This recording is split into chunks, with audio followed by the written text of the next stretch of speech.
नमस्कार दोस्तों, ST news में आपका स्वागत है। देश भर की मुख्य समाचार सबसे पहले जानने के लिए अभी हमारे चैनल को सब्सक्राइब करें। चलिए बढ़ते हैं पहले न्यूज़ के ओर। आज वैक्सीन प्रोडक्शन देखने के लिए प्रधानमंत्री मोदी पुणे, अहमदाबाद और हैदराबाद पहुंचे। 3 कंपनियों के वैक्सीन प्लांट में की विजिट। प्रधानमंत्री नरेंद्र मोदी बहुप्रतीक्षित कोरोना वायरस वैक्सीन और इसके निर्माण प्रक्रिया की विकास की समीक्षा करने के लिए शनिवार को हैदराबाद पहुंचे। प्रधानमंत्री यहां कोरोना वायरस वैक्सीन की विकास और उत्पादन प्रक्रिया का जानकारी लेने के लिए भारत बायोटेक जाएंगे। वहीं इससे पहले प्रधानमंत्री ने आज अहमदाबाद में निजी क्षेत्र में अग्रणी दवा निर्माता कंपनी जाइडस की प्रयोगशाला का दौरा करा।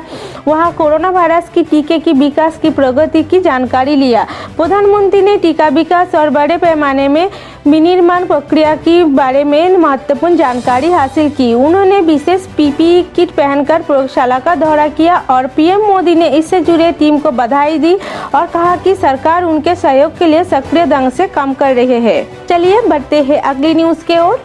लाभ जिहाद पर बने कानूनों को राज्यपाल आनंदीबेन पटेल ने दी मंजूरी। कानून आज से लागू। उत्तर प्रदेश में लाभ जिहाद की घटनाओं को रोकने के लिए बनाई गई कानूनों को राज्यपाल आनंदीबेन पटेल की मंजूरी मिल गई है।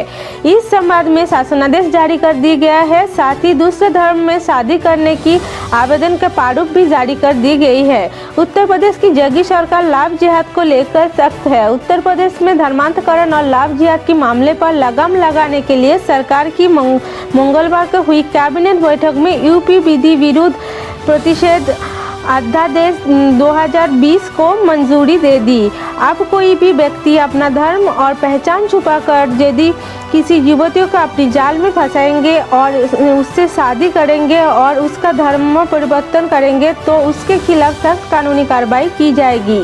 चलिए बढ़ते हैं अगले न्यूज़ के ओर। पश्चिम बंगाल में पक्ष और विपक्ष दोनों की निशानों पर है प्रशांत किशोर। मुश्किल में है टीएमसी।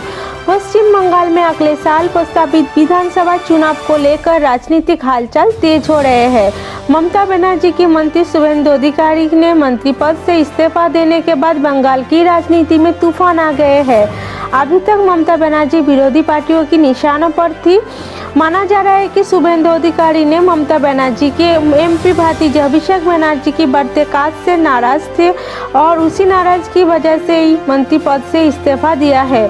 सिर्फ अधिकारी ही नहीं, उनके अलावा कई और ऐसे नेता जो विधायक है जो चुनावी राजनीति कर प्रशांत किशोर की पार्टी के भीतर हस्तक्षेप को लेकर मुखर हो रहे हैं। चलिए बढ़ते हैं अगली न्यूज़ के ओर। देश पर आने वाला बड़ा संकट, मोदी सरकार की बढ़ाएगी चिंता। लॉकडाउन के कारण देश की जीडीपी में रिकॉर्ड 23.9% गिरावट दर्ज हुई है।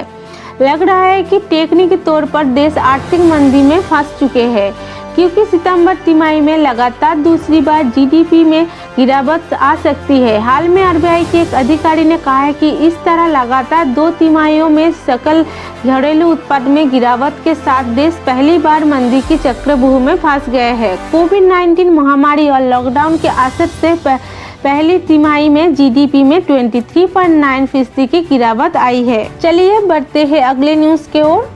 दोस्तों, जैसे कि आप सबको पता है कि भारत और ऑस्ट्रेलिया पहले वनडे मैच सिडनी के मैदान में खेले गए, जहां पर ऑस्ट्रेलिया के कैप्टन एरन फिंच ने टॉस जीतकर पहले बल्लेबाजी करने की फैसला किया। फर्स्ट इनिंग्स में ऑस्ट्रेलिया ने 50 ओवर में 6 विकेट खोकर 374 रन बनाए।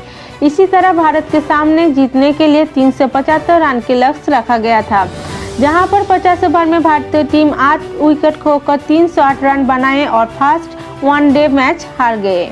आज के लिए बस इतना ही दोस्तों, मिलते हैं अगले वीडियो में।